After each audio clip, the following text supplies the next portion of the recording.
Good afternoon. Happy Valentine's Day. I'm Al McFarlane. Welcome to the conversation with Al McFarlane. Today is Friday, February 14th, 2025, and it's Valentine's Day. So once again, happy Valentine's Day to all of you.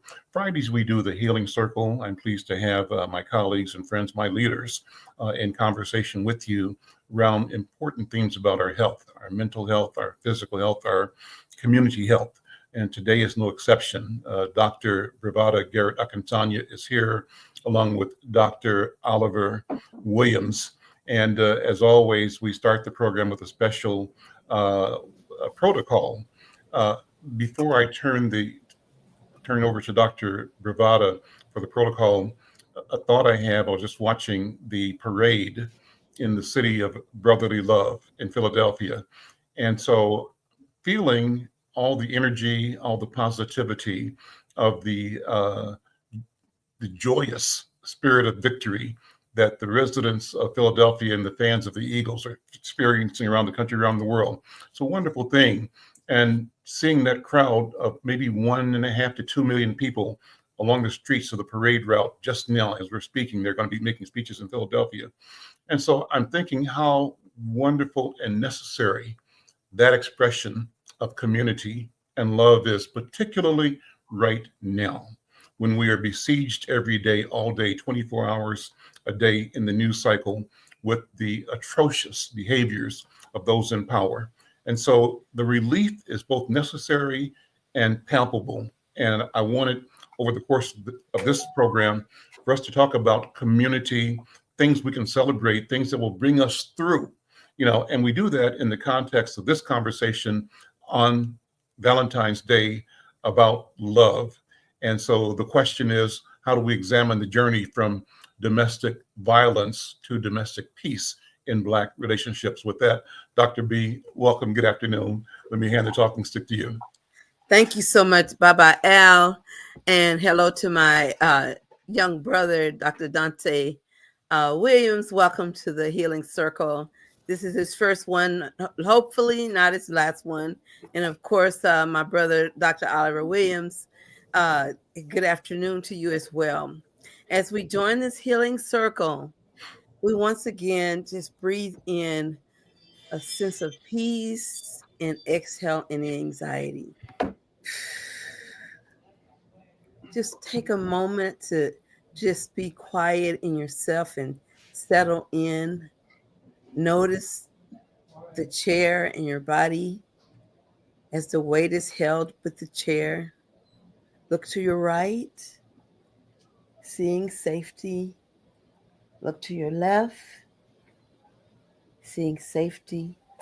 Look behind you, feeling and assuring your safety. Notice your feet on the floor and just be here in the present. As you inhale once again, I want you to just feel the peace and the focus that comes from truly having a chance to just stop, listen, and heal. We begin this opening of our healing circle by honoring our elders. And we honor them because those are the shoulders that we stand on. And we know that they worked our way, hoped our way, dreamed our way into existence, and that we sit here as generations of hopes and dreams realized.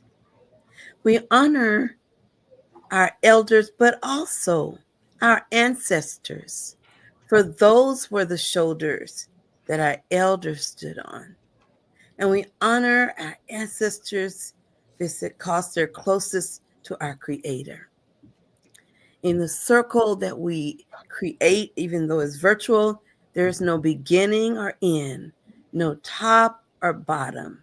Everyone in this circle has equal access to the part of power, which is the center of the circle. Every voice can be heard. In addition, in this circle, we have orderly process. And even though we're not physically together, we use a virtual talking stick. And that talking stick goes from one speaker to the next. And if you get the spirit and it moves you and you need the stick, just ask for it and it will be given to you. So as we engage today in this past, present, and future, as we talk about loving and being loved and loving others, let us call on the wisdom of our ancestors and our great creator to be an embodiment of all those things that have been poured into us. And that we say Ashe. Ashe. Ashe. And I pass the talking stick to Baba Al.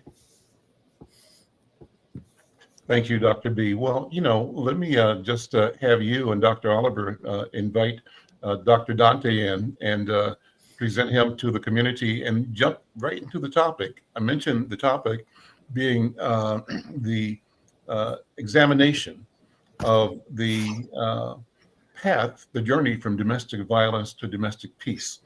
And just the thought of domestic peace is a wonderful and beautiful thought. What is that? What does it look like? Why is it important? And how does it show up out of anything we may have experienced or thought or feared as violence in our domestic relationship? So let me stop there and hand the talking stick back to Dr. Oliver, and Dr. Oliver, you can maybe introduce Brother Dante and introduce the topic because of your work in domestic violence abuse prevention. Well, thank you, Baba Al.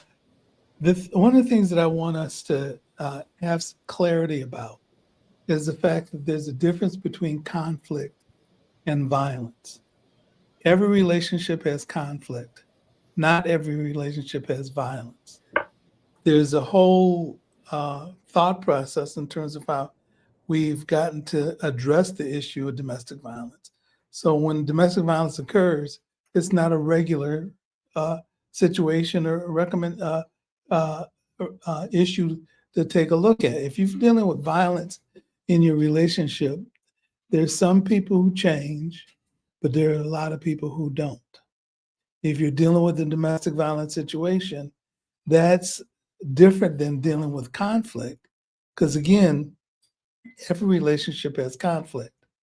But when you're dealing with violence, you're dealing with people who don't know how not to be violent and abusive. It's been interesting to me doing this work for as long as I have, is that you find a lot of people who are violent men say that they may not believe in the issue and address the issue of domestic violence and look at faith as an issue, but they use faith to justify their behavior towards women. That they believe that women should be submissive and that they should allow themselves to be abusive towards a woman. That's not what the Bible says. It's not what Islam says. As a matter of fact, they say something very, very different. The other thing, and what I noticed with my friend Elizabeth in South Africa, she works with 9 different faiths. None of them allow for violence towards women. So the thing of it is what's interesting is that men still may use faith as a justification for their behavior. That's wrong. So I wanted to, if you don't mind, read something that I found in Corinthians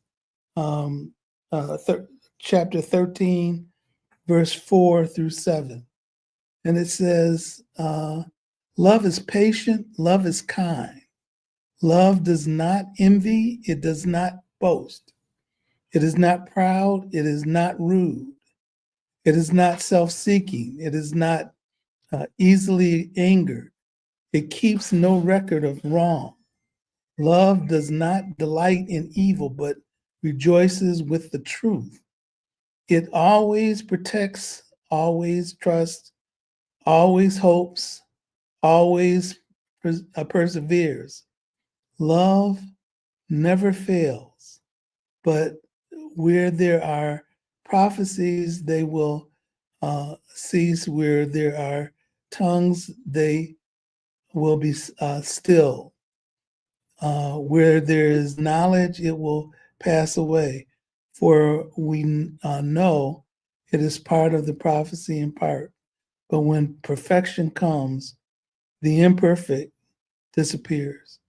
So, and what I've noticed when working with men who batter, the idea about protecting, holding no grudges, being abusive, justifying their behavior towards harming someone, that's something that that the Bible doesn't talk about and doesn't justify. Or Ephesians 5:22, where it says, women, submit yourselves to your husbands. It says a lot of things. It says, submit yourselves to one another as you would unto the Lord. But it also talks about a man being appropriate towards his partner and caring for her and loving her. And you don't hear people who justify that behavior, encouraging dominance and abuse.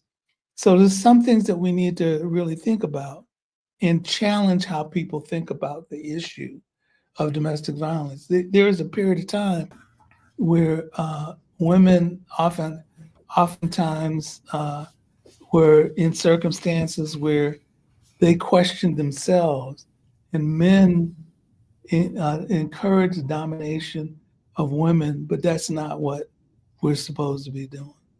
We're supposed to be learning how to love and extend. And so I'll stop there and just say we have to reframe it. The field of domestic violence had to challenge the field of psychology and social work to view how to look at women differently, but also encourage how we think differently in terms of dealing with men who batter. So I want to start there and again, separate the fact that there's a difference between conflict and violence. And those are things that we have to get our heads around if we're going to change. And then I think some of the things that Dr. Dante is going to talk about is going to make a lot more things. And Dr. Spight will have a lot of things to say. She's been my sister and has worked in the field for a long time. And she has quite the stories to tell. One that moves me is her work that's in shelter programs, when she was doing things that shelters didn't validate, but it encouraged women. And so with that, I'll be quiet and give it back to you, Baba. You're on mute now. Thank you so much for that opening. Let's bring in both Dr. Dante and Dr. Spight. Dr. Spight, thank you for joining us too. But just let me have you both react to the theme, the question, and to the opening remarks by Dr. Williams. Unmute Dr. Dante. There we go. Welcome. I think this is a great point, Dr. Oliver. I think, as it pertains, so my kind of subject area of expertise is African-American men and emotional vulnerability. And I think a lot of women feel burdened to carry and try to help manage and regulate their partner's emotional outbursts or their inability to effectively communicate their thoughts and feelings. And I think that burden, is placed on women because of patriarchy, right? And I think it's an unjust burden. And I just want to also offer just any encouragement to anybody that might be listening that is a domestic abuse survivor.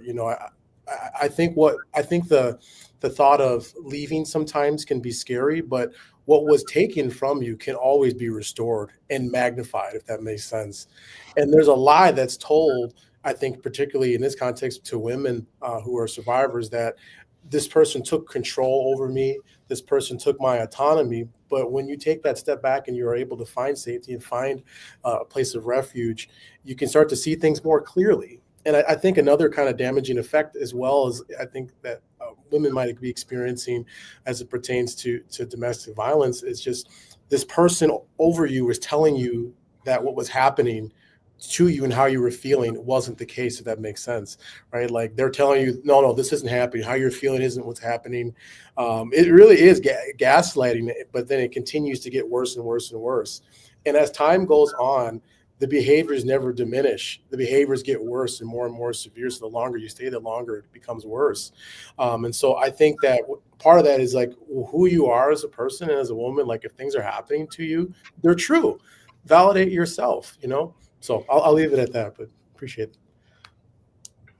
it. Can I say this too? That men who batter tell women that it's their fault when it's not their fault. I'm not suggesting that people in relationships cannot cause conflict, but they don't cause the violence. That's 100% responsibility of the person that does the violence. And they have to learn how not to do that. And another person that we'll have, maybe as a guest, we'll have Dominique Walltower back on the show to talk about his change in recovery as a man who accepted his behavior associated with it. Dr. Spight? Yes, thank you for having me. I'm glad to get on. I had a little technical difficulty, but I'm so glad to be here and see everyone and excited about this subject. I didn't hear the question, Dr. Williams, though. I know Mr. McFarlane said to respond to the question about, repeat the question for me. Well, I was talking about the fact that there was a difference between conflict and violence. Okay. That every relationship has conflict. Not every relationship has violence. Right. And so I was trying to delineate the difference between conflict and relationships and when people are dealing with the issue of domestic violence, because the history is different. How battered women came to the field and kind of helped people who are in the helping community rethink how they view the issue. They used to call victims of domestic violence masochists, literally. And we had to help. Better Women's Movement had to help people who are in the helping profession rethink how they talked about victims, but also talked about perpetrators. And so that's kind of where I started. And then, and we need to think a little bit differently as we move forward in terms of dealing with this issue. Yes, absolutely. Well, women, have a lot of challenges. I think Black and brown women have more challenges than secular women do. Historically, African women have had to carry many burdens around domestic violence and sexual assault. And then when you talk about the Black community, you add the Black church, which has historically been a place where people in our communities have gone for solace to help them to heal. And, the Black church historically from, the 60s and 70s have been civil rights, human rights, and they've had a lot of different, they've perpetuated a lot of different things that brought change, systemic and cultural and political change to our communities. But one of the things that the Black church and the community has been lackadaisical in is domestic violence, intimate partner violence. And that's due to patriarchy. That's also due to spiritual abuse. It's also due to power and control. One person has it and one person does it. And the office of the woman historically in the Black community has been minimized in a lot of different ways when it comes to domestic violence. And if you're talking about conflict and violence, so conflict is healthy, disagreeing is healthy. When there's equal power in the room. I tell a lot of women about sexual assault. Well, she didn't scream. She didn't say no. She didn't say anything. And, a woman can only give consent for sex in the first place unless there's equal power in the room. If she can't say yes without being afraid of the ramifications, if she says no, or if she puts up a barrier, then she still hasn't given consent. And it's still like that around domestic violence as well. It's not as easy for women to leave a domestic violence relationship. It might seem like it's a good thing to do, but it's not easy. And then statistically and nationally, 75% of Black and brown women are killed after they've left, Mm-hmm. after they leave, not if they stay.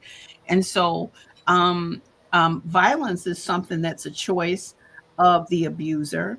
And he won't use more violence than he needs to use based on how much control he has over that individual. Mm-hmm. And so but when you merge and you have an intersectionality, when you have different linguistic problems about language within the Black community, if they're not African American, if they're Black, and when you have some other barriers that women of color face, like her children, where is she going to go with 5 children? Who's going to take her in? And then with shelters being what they are today, they're much different than they were 25 years ago when I was doing this. When I stayed in a shelter, it's much different. You couldn't pray in that shelter on any federally funded programs, so women of color couldn't go to the shelter. You couldn't pray there if that's what you couldn't go to church from there because it was a separation from that faith and the government. Well, you can now, but there are rules. You have to have a curfew when you go to shelters. There's certain foods that Black women are not allowed to eat or cook if they go to shelters. There's certain ways that Black women are not allowed to do their children's hair in shelters because CPS will be called if you break out with the straightening comb. Mm-hmm. Depending on who is in charge, or what the culture or how much cultural education that the people that are running the shelter have. So women who have domestic violence issues have way more barriers than someone who's in a relationship where there's conflict. Because where there's conflict, she can have some outs. There's some resources, some things. But when there's violence, and she's walking around on eggshells, and she can't really parent because she's trying to keep the violence from happening, and it's a difference. And the church, who has historically perpetuated the holy hush, domestic violence, yes, who has perpetuated that around the Black woman and women of color around, how often are you coming to church? Are you paying your tithes? How submissive are you? How much sex are you having? Are you having any radical feminist tendencies and conversations in the house? Just different things that African women have to navigate to survive, as well as get resources, as well as protect her children, because we also know in most communities where African Americans, even in rural communities, might be 3% of the population and will make up 80% of the CPS calls and children in foster care. That's right. Because because when they reach out and ask for help, mainstream providers don't really view an African American woman as being vulnerable enough or even rapeable not to be able to navigate her situation. So rather than deal with all of that, she'd rather go home and deal with the batterer rather than risking disclosing too much about not having food, about being beaten the night before, about her kids being truant out of school, because, there are different reasons why she has to do that. So she'll go back with him. And, most of the time he's isolated her from all her support systems. Mm-hmm. The violence causes him to isolate her friends, her family. And, most batterers are very charismatic. They're very educated. They're respected in their communities. Statistically, these men know how to function. And she's not believed either when she says, this is happening to me. Dr. Spight, I have a quick question. Mm-hmm. As you're talking about the context in which the battering takes place, mm-hmm. I'm just wondering about the etiology and what are the factors from your experience that you have seen led men to be batterers in relationships? What are some of those factors. For example, I wonder about early childhood exposure to violence. I think about personality disorders as they get older. What do you think? Well, I don't think battering is a mental health issue. Yeah. I think that people who have mental health issues will batter, but battering itself, domestic violence is not a mental health issue. It's not a mental health issue for the victim or the batterer. And it depends on, there's a lot of studies, and I've done research over the years about at risk, what makes children at risk for domestic violence. I used to teach a program to little kindergartners, and then to about body safety for sexual assault. You had to use pictures with kids. And then I also used to teach 8, 9-year-olds, and we had a program called Peace Begins at Home. And so we taught them about when they're in danger, what to do, how to help, how not to ever come between their parents. If they're arguing at any time, do not jump in. And most of that, just because a child comes up in a home where there's a lot of domestic violence doesn't make them a batterer or turn them into one. They're more at risk of being that. But that type of behavior is a learned behavior, and people think it's dysfunctional. So a person learns that if they don't, and it's a part of belonging. It's a part of being safe too for the person that batters. I've had consultation with people, with men who batter, who were in battered situations where the father battered the mother and the daughter and didn't batter him, because when he came in to sexually assault the daughter, they slept in the same room. He would turn his back and have to be exposed to that. And so that was his moment of safety. There's so many different stories that I have about children who grow up and their systems of self-protection on how they do that. But it's learned. And people say, wow, that's really dysfunctional. It's not dysfunctional for the batterer, because it accomplished the goal in which it was needed. And that's to control the victim. But the components of that is someone who has a need to control, who feels powerless, and it's not a mental health issue, because he's not beating up the person at the grocery store. Now, mental health people have anger issues, but it's not an anger management problem, because this specific behavior is reserved for his intimate partner. He's not punching the boss. He's not punching the mailman. He's not punching his brother-in-law. He's not punching someone who owes him money at work. He has all this pent-up hostility, but he saves it for his intimate partner. What about the ones who do more than hit the kids? They'll hit the partner. They'll hit a colleague at office. Right. That's somebody that's different than domestic violence. That's somebody with an anger management problem. That's somebody who they could be bipolar, they could be schizophrenic, they could have anger management issues, but that's not the typical batterer. The typical batterer for domestic violence issues, and men go through that too. They are victims of domestic violence, but more men are victims of domestic violence in same-sex relationships than in heterosexual. They can be victims as well, and there's different reasons. But domestic violence and intimate, that's why they call it intimate partner violence. Generally, those people have, and then I'll let somebody else say something. Those people have a child in common. They've been intimate partners in the past. They were married, now they're divorced. There's a reason why, that this person feels a need to have this power and control over the other person. And that's basically what it's about. It's about power and control. Thank you. Hi, Dr. Dante. What do you think about what Dr. Spight was talking about, especially given the work you've done with men and vulnerability? Because sometimes I think that I've seen the people I've worked with who've had partners who were violent toward them, or they themselves were violent. A lot of times I noticed that they had difficulty owning the full spectrum of their emotions. It seems like they couldn't show everything. They could show anger, like Dr. Spight said, but I don't know that they could always show other stuff. They could show remorse when it's in that honeymoon phase, but it wasn't really genuine. So what do you think about men who batter, who may also show those issues around, just their emotions?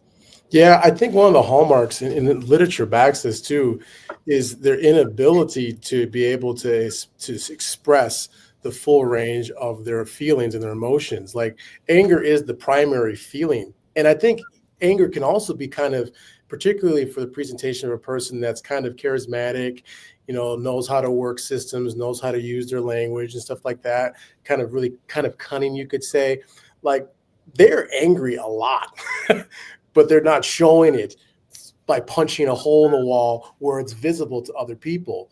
And so the anger bottles up until they find their target, which is their intimate partner. And I think the intimate partner who they're with didn't sign up for that originally, right? Of course not, God forbid. But the more they become closer and closer and connected with this person, and that tie is there, and there's children, and there's resources that maybe are connected, or they might become financially dependent on that person, right? Depending on the context. So I think they're unable to show how they're actually really feeling and processing things in a healthy way. And because of that, they end up taking it out specifically on their target. And I think for, in terms of like, I was kind of as I'm talking about this, I'm kind of like asking myself, like, what would a woman in the audience maybe be thinking about, like, well, how do I know I might be potentially talking to this kind of person? And I think one of the things is like, is the person that you're talking to currently, or maybe interested, or, maybe just courting, or whatever the situation might be, can they handle feedback? Can you authentically show up in that space and provide your perspective to that person, and they hold that space? I'm not saying like they got to be a bunch of psychologists, therapists like ourselves, but can they show up and hold that space, and they go, oh, I see your perspective? Because this type of presentation of a batterer does not care about what your perspectives are. They might hear you and then turn the narrative to be how it's self-serving to them. So I think, and I think that's the tricky part, right? And I think a right-minded person and a right-minded woman that's wanting to find love and find compassion, or find a partner that's caring, they ask themselves like, oh, what did I do? Right. But that person's unable to do that. I feel like they are unable to sit and go, what did I do in that point? Because again, control is the driving factor behind their behaviors and actions. It's irrational control. Like it's almost to the point where it's like they have to continue to be able to manipulate things in their environment for them to kind of have some sense of relief, but they never will have relief. And so that internal anguish, they keep targeting it toward that person. And there's a I agree with Dr. Williams, Dr. Dante. There's a timeline as well, because if you want to really have a little heads up more about whether you could be in a relationship that might not be healthy, or that might result in domestic violence, most batterers are very attentive. They love bomb. They want to be your everything. They want to be everywhere. They want to be your every solution quickly. They want to establish this trust very quickly, because they can't behave that way long. They have to earn your trust. They want you to fall in love with them. They want you to be totally dependent on them. Many times they want to marry very quickly. They want you to get pregnant very quickly. They want to tie you up financially very quickly. And then once you're in and he's done all these things, and then this violence happened, that's not the person you know. I don't know that person. Who's that? And that's not the person they're in love with. They're in love with the other representative. But it's usually they're in love. So they don't know this person. And most victims, they don't play the whole story out. They stay right where they were wooed. And so when this violence comes, they don't really accept that that's who they're with. So, wow, he's having a bad day. Wow, what did I do? Wow, this, that, or the other, or, he's such a great this and such a great that. And that's not who the person was. Who the person is the person that displayed the violence. And so that's a good way to be able, if you know, can't take your time, if geez, you know, you spend a lot of time with your friends. I love your friends, but you know, I love you. I'm trying to get to know you. We need to spend more time together, you know, and before you know it, you've cut off your friends, you've cut off your family. If you spend time with your grandmother on the weekends, you know, your grandmother really doesn't like me. She gets a really funny look on her face when I come over.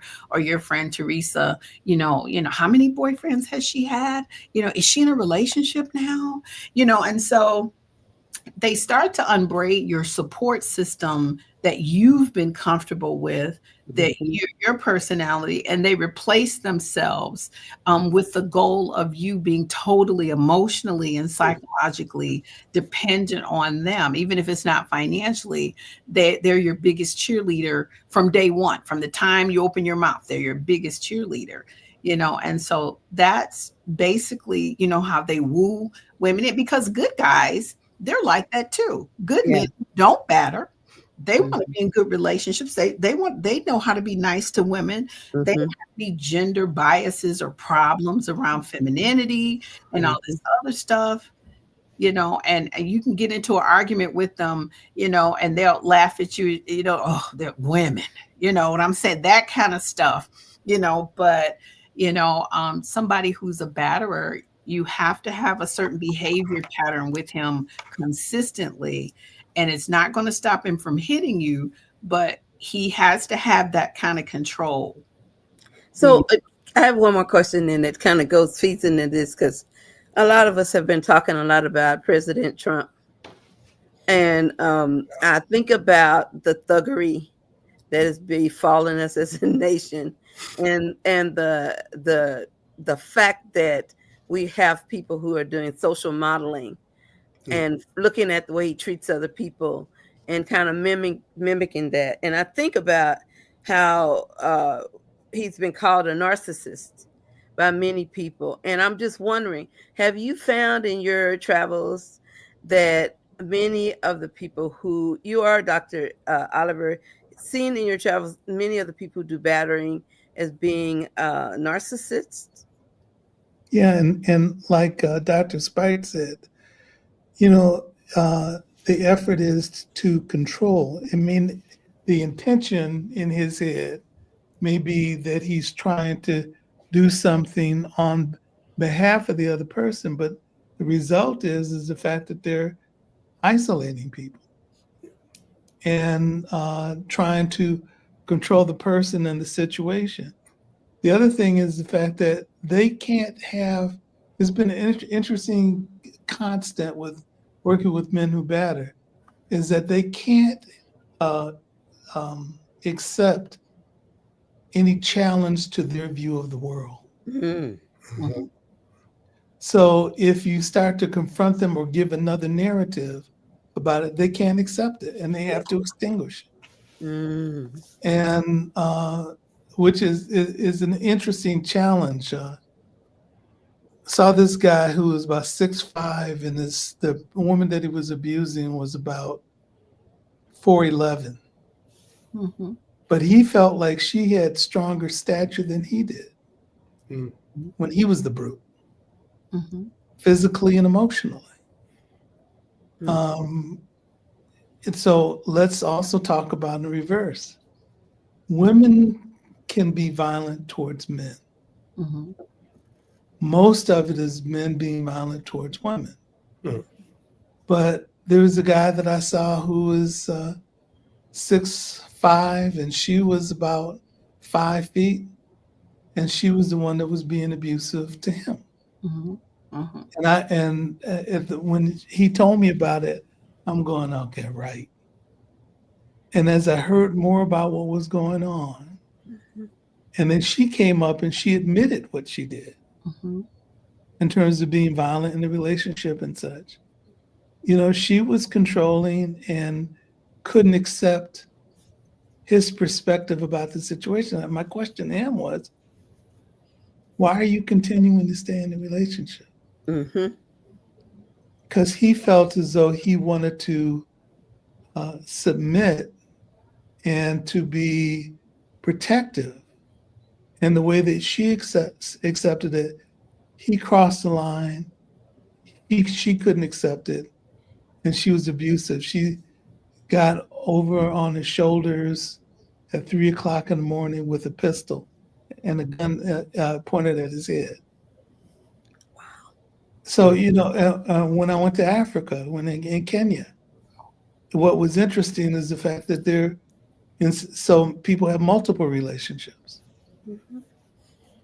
The person that was doing the abuse was the husband, but women got tired of it. His 3 wives got tired of it. And they ended up beating him up after he got drunk and threw him out the house. What?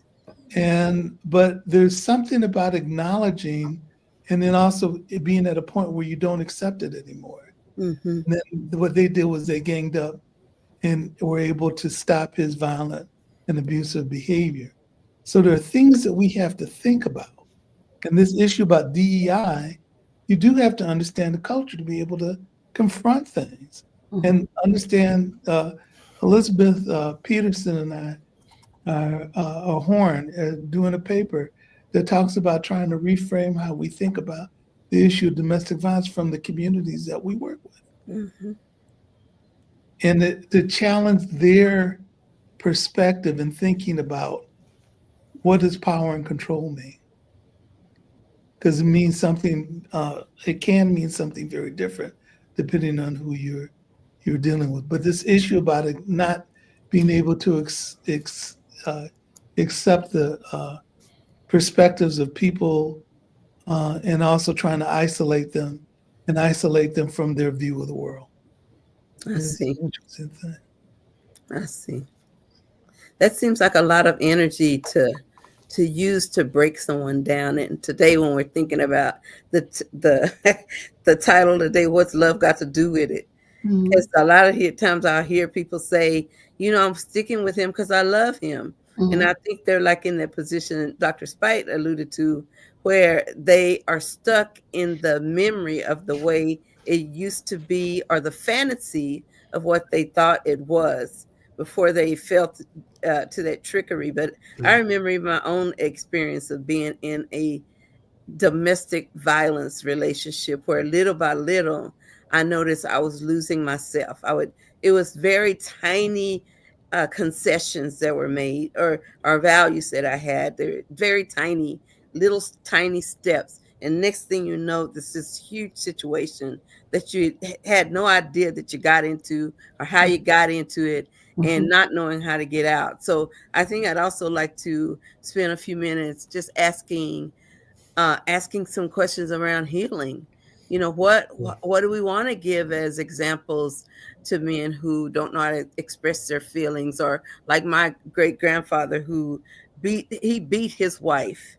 And so my father, who was the oldest son, almost jumped on his dad, and he knows he would have killed him. So he left home before he did. And he never went back home. He left at like 16 years old. And so I know with my mom, who was very mouthy, worse than I am, but she's very mouthy. And I remember he loved her so much. He never, ever, ever touched her in an unloving way. But I remember one time she made him really, really mad. He said, "Hey," real loud, "that's enough." The house just froze because he was a very mild-mannered, quiet man. So I saw him as I looked over his age, as I got older, I saw how he really learned to honor his anger and not abuse it. I know he learned how to be thoughtful in interactions with us as kids and with his own wife, and he knew how to do that. So he grew up very revered and loved, and I would say more healed than he would have been. He was born in 1898, so back then there wasn't such a thing as even a therapist, not for Black folks, So I really want to hear about healing. Now, what are we doing to help heal these relationships or heal these families? And is there hope for someone who's a batterer, or a hope for someone who's been in a partner battering relationship? So I'm going to point you to a couple of places, one of which is will to change. as well the digit 2 change.org. Go to the section where it talks about a couple transformed from abuse to non-abuse. Mm-hmm. That talks about Dante Walltower Mm-hmm. and his ex-wife, Mary Hernandez. And Dante talks about his change and transformation.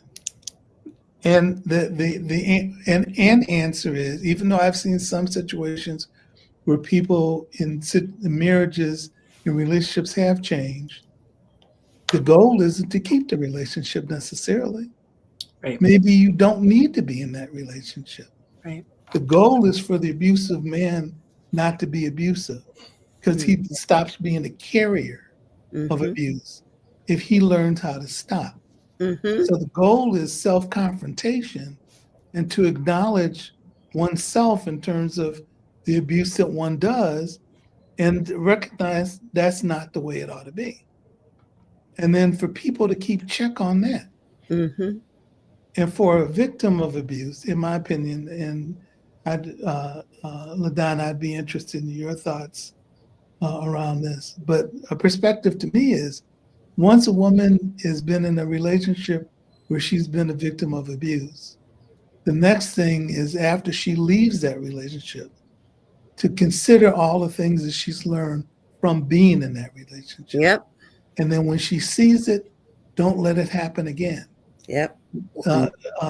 Become a person that is wise through experience. We have this play that we did called Ms. May's Flowers. Mm-hmm. We had an older woman who had been a victim of abuse tell a younger woman who was a victim of abuse about the issue of domestic violence.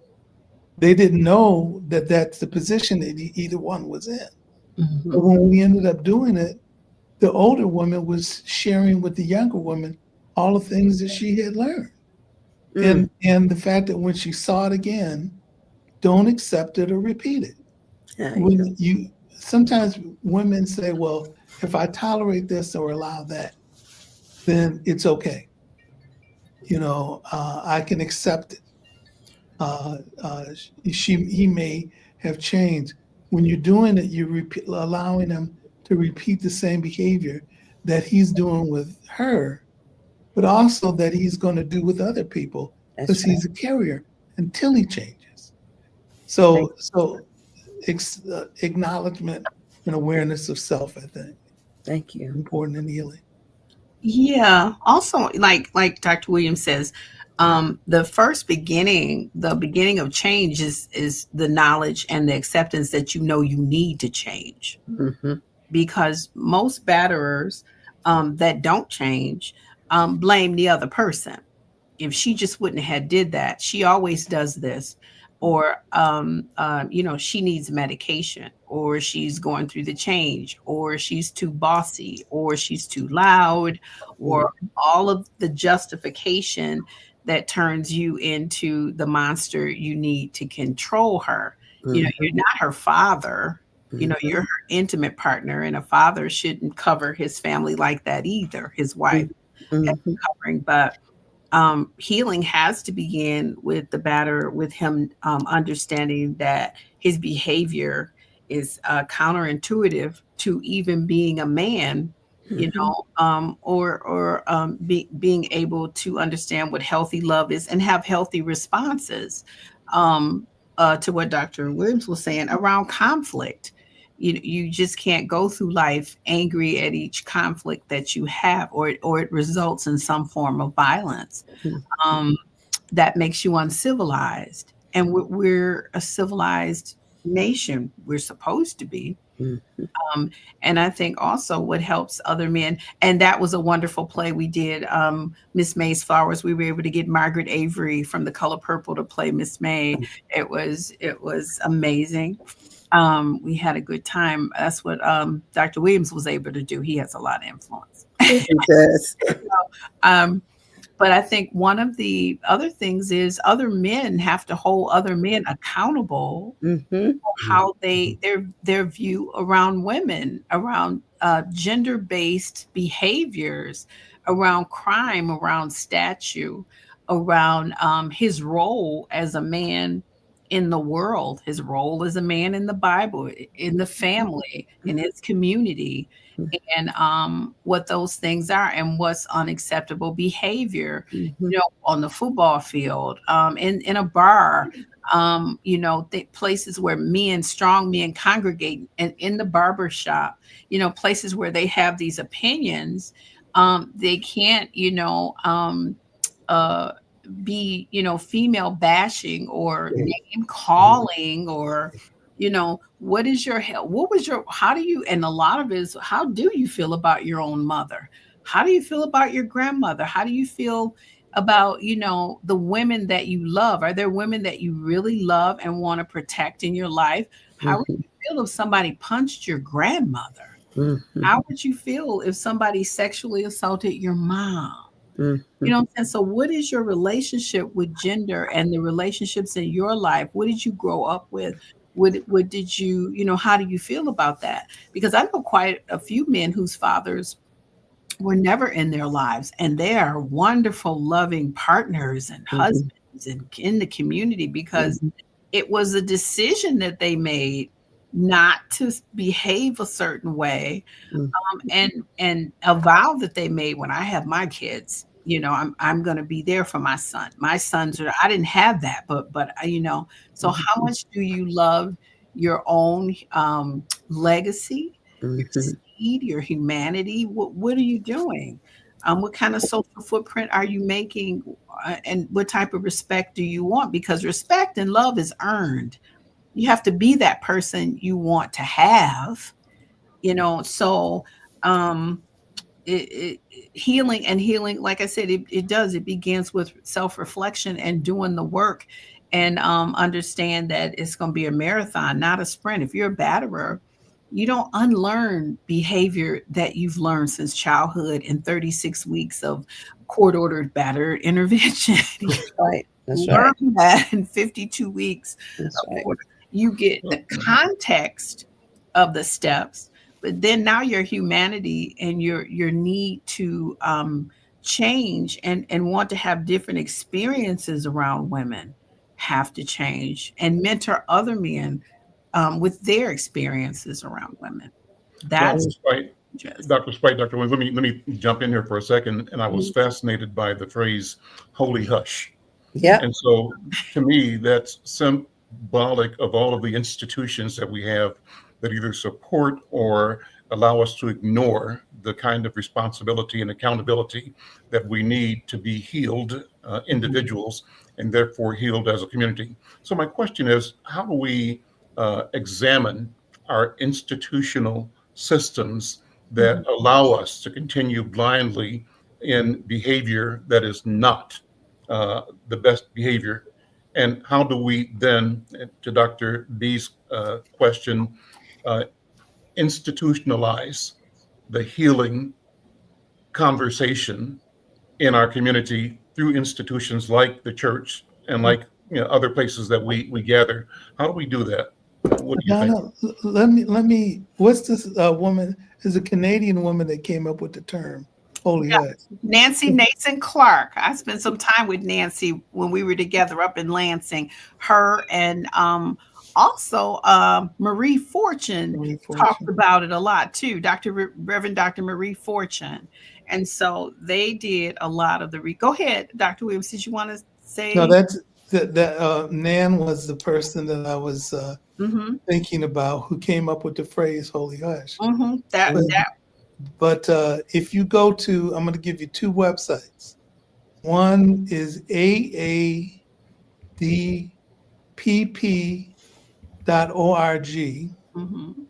and the other one is willtochange.org. And you go to Speaking of Faith, and you'll get a chance to hear Bishop Mitchell, Roderick Mitchell out of Mississippi, who has 34 churches he's got some responsibility for. And his father was an abusive man who was a sheriff in the county that he grew up in. And his father was an abusive man to him, his siblings, and his mom. And Bishop Mitchell said before he could take this on, because he was going to take it on in his church, he had to get himself right in terms of understanding it and knowing what to confront first if he was going to work on this and preach on that and work with 34 other churches that dealt with this issue. Yeah. I met Bishop Mitchell in Arizona years and years ago. Oh, okay. And So it so, sounds like, go ahead. I just want to, when you get there, I want to ask Dr. Dante something. He's looking for the stick. So okay. I'll be quick. Sure. And so the thing that he had to do was confront himself, and then he was able to free himself to forgive his father and be able to do this work in terms of helping to challenge the issue appropriately as it does with the church. And I know LaDonna has several other examples. She's a pastor herself. But with that, Dr. Dante, what did you want to say? Yeah, I just was thinking, as we were talking about the holy hush, I think there's also people who've experienced the holy hush within the confounds of whatever religious organization or whatever institution that we're talking about. And I think the first part to answer your question, Mr. McFarlane, I think it's naming what has happened. I think there's so much shame and guilt around the truth of whatever organization there might be. And from even we're talking about, the person that's in office, Trump, and all these things are happening. They want to erase what's happened, but to have peace, to have harmony, we have to name what has taken place, and then we can collaboratively move forward. But if you're trying to silence and oppress people's narratives, the pain only continues to bottleneck. And so I think when we're able to examine what's happening honestly and hold space for that, and then if there was people who are survivors of certain stuff that the institution had caused, holding space for them to talk about and tell their truth. And I think that's how we get to a place where institutions can be held accountable and people can come back, particularly as African Americans, the church has been such a place that we've gone to for healing. So I think so. Yeah. Yep. I agree with that. I agree with that as well. The Black church historically has been led by men. You know what I'm saying? Sure. And most of the time, even as we progress and we get into the next generation, the new pastor, the church usually goes to the pastor's son or stays within the family. And the new pastor does what his father did. And then the next pastor does what his father did. So there's a culture within the spirituality around the behaviors in the Black church. I'm thinking about the patriarchy. And, even in regular society where women, it takes, they're the last to be promoted in so many different ways, even in mainstream society, especially when it comes to those C-suites where they're top executives. And it's the same way in the church where women are minimized and they have their place. The church is more, especially the Black church, you stay in your place. And then there's also the family. So the African-American church is based on the family. And it comes from slavery as well, that you just don't tell that. You keep that hushed up. What goes on in this house stays in this house. And that comes from slavery, where, you had the field slave and the house slave. And the house slave got to be the house slave many times, informing on the field slaves. And you could trust them to watch when master was away, what went on the plantation. And so secretive, African and Black people have learned to keep secrets to protect their families. That comes from slavery. And the church is a place where that's supposed to have that healing balm, that as you keep these secrets and as you pray that things turn around, that things will get better. Unfortunately, domestic violence is not it's not a marital or relationship problem. It's a crime. And so what happens is you have to have training around what a crime is and what violence is, because you're worried about that document, that covenant about the divorce. It's not the paper that causes the divorce, the court. It's the first incidence of violence that breaks the covenant between the man and the woman. And so that takes training, and the shame of your spirituality And your wisdom is based on how your family functions. Are your children dressed right when they come to church? Is your husband, is your wife? And if there's any failure around that, then spiritually you are not on the equal playing field as being able to understand what Christianity is. And so therefore you're broken in that way. And so pastors have to be trained, because really they don't know what to do. They don't know what to do. They have terrible relationships with batterers intervention and with domestic violence shelters, because they feel like domestic violence shelters break up families, and the domestic violence shelter feels like the church helps kill women and keep them in because they don't communicate, when neither has to be the issue. You have to develop a relationship where you can send the person, and you don't have to get a divorce to stop domestic violence. You have to come to a space where you have a safety plan and where you're safe, and you can manage all that other things. The pastor doesn't have to be involved in anything but the safety of the person. I know, Dr. Williams, we were discussing some research that when a pastor, and he has research and about this, when a pastor refers a man to batterers intervention, he does better and does his course corrects a little more than when the courts does it, because he has some place he wants to be spiritually accountable. And if he feels cared about, that this is, we're going to walk through you, we'll walk this out with you. And don't you think is also part of it is saving face? So now when you have that relationship with a pastor or a church, and they know you're doing this kind of work, you don't want to have yourself fail and not them know it, because they made this referral. You said you're committed if you're a batterer, and you're gonna do it come hell or high water. And sometimes you fool around and actually get healed because by accident, just because somebody makes you come. Right. It's still a choice he has to make, saving face or not, because even when the court sends you, you got to spend all that money. You got to pay these courses. You have to spend money for that. Those classes you have to pay for. And you're not trying to do that again. You're not you're either trying to get that tether off your ankle. You're trying to get that personal protection order canceled. You're trying to get, go back to work, and you're trying to maybe call your mate, and it not being the personal protection order, that one phone call will have you picked up and serve a year. That's right. So it's a choice either way. Spiritually, I believe, as a faith leader, that they need healing, because batterers are very fragile. They're very fragile. And when they can't figure it out, they tend to take the partner's life and then turn around and take their own. So there's a way, and that you have to understand how to deal with this particular behavior and the help seeking behaviors of their mates. Yes,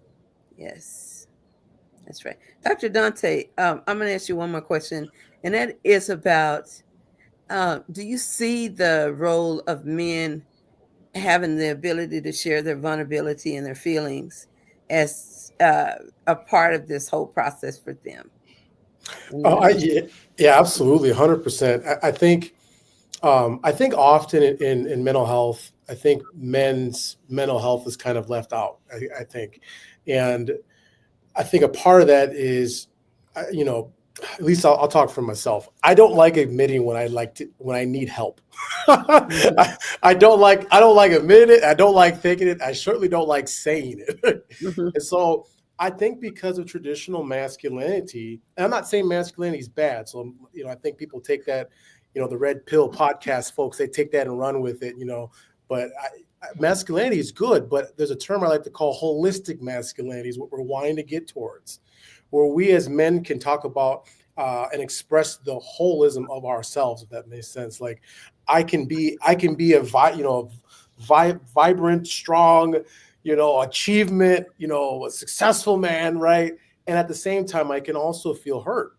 I can feel small. I can feel soft, right? I like to be a small spoon sometimes if I'm cuddling, right? And that's okay. Even just men saying that, like, it's hard. So I think that emotional expression, emotional vulnerability is critical to that. And I think men feeling okay and normalizing with each other, that therapy and other supports like that are important. And it's okay to say if something's bothering you. It's okay to say that my past has hurt me. And a little bit just quickly about my past, like, I did not have a relationship with my dad. I had other male supports in my life growing up, but I can still say at 34 years old, as Dr. Dante, that hurt me, that impacted me. And at the same time, it has directly informed my work. So what was hurtful before, through this process of emotional vulnerability, me naming what I'm uncomfortable with as a man, has given me the ability to use it to help my clients and to help the community, right? So I think one of the things, just to offer some hope to people, is like, what is won't necessarily always be. And then I'll say this last point too, that's been resonating with me, is a true king will always seek harmony. A true king will always seek harmony. And I think in our culture, we like to call Black men kings. I think that's great. And that man should earn that title, not through control, not through force, not through violence, not through anger, but through harmony. Is now we know we have a king among us in our community. So I'll with that. Tell it now. Well, in our history, historically, since the beginning of time, there were many Black kings. There were more Black kings in the world, as there are more people of color in the world than there are non-color, more continents of color. So there have always been Black kings. Yeah. So I think that's a befitting title, for men. And I agree with what you say about masculinity. I think masculinity should be celebrated.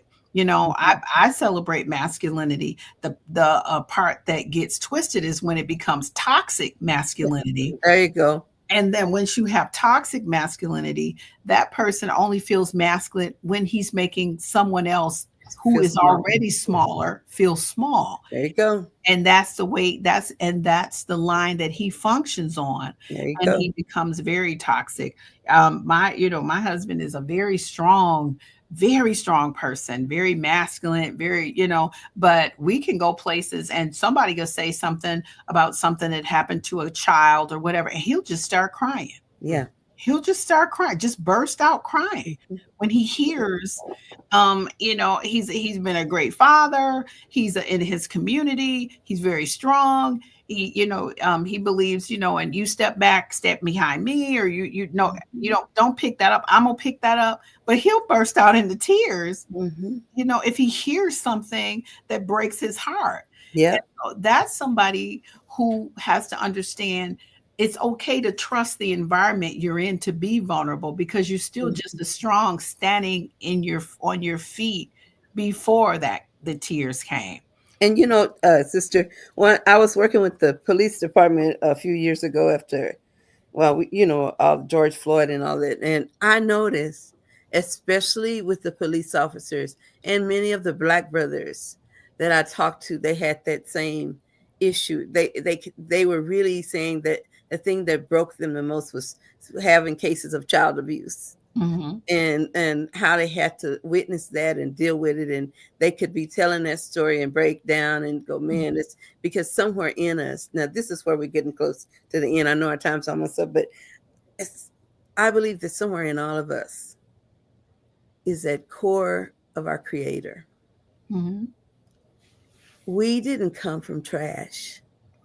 Oh, absolutely not. We can burn up the house, we can trash it out, but there's a God that's bigger than all that made us for a reason. And somewhere when we think about relationships and showing love, we're really wanting, in my opinion, to reflect and honor the Creator who put us here. So in relationships, when we fall short, we need to summon our inner Creator, the memory of where we came from, and let that be the eyes that we use in our relationship. Let those be the eyes when people mess up. Let that be our eyes when we mess up, because there's a God that loves us and put us down here for a reason. And today, when we talk about love, that's why it's so important that we talk about what's love got to do with it. And today I say everything. loving yourself, loving others, Mhm. loving who you are, where you came from, where you're supposed to go. So when we talk today in this podcast about domestic violence versus domestic peace, people who live and learn from people like you, Dr. Spight and Dr. Williams, when they learn from you, what you're really teaching them is to love themselves and the God that created them. Mhm. And one moment ago, this moment is God's way of giving me the breath to say, this is your now. I was before, but I am now. That's how thin line it is between the past and the present, between not changing and changing. And as we kind of wrap up today, I just want to say thank you all for this lovely, lovely, lovely conversation. And I just hope everybody we know gets to listen to this beautiful, awesome, powerful sisters, Dr. Spight, brothers Williams and Brother Williams, Mhm. and me and my sidekick, Papa Al. So There with we that, go. I give you I don't feel like drop the mic, but I'm gonna give it to Papa Al because I think you dropped the mic. This has been a mic drop conversation. All of you, thank you so very, very much, and happy Valentine's Day. A message of love to each and every one. Take Thank care. See you you. next time. Such a pleasure. Such a pleasure to me. Thank right. you. Thank you.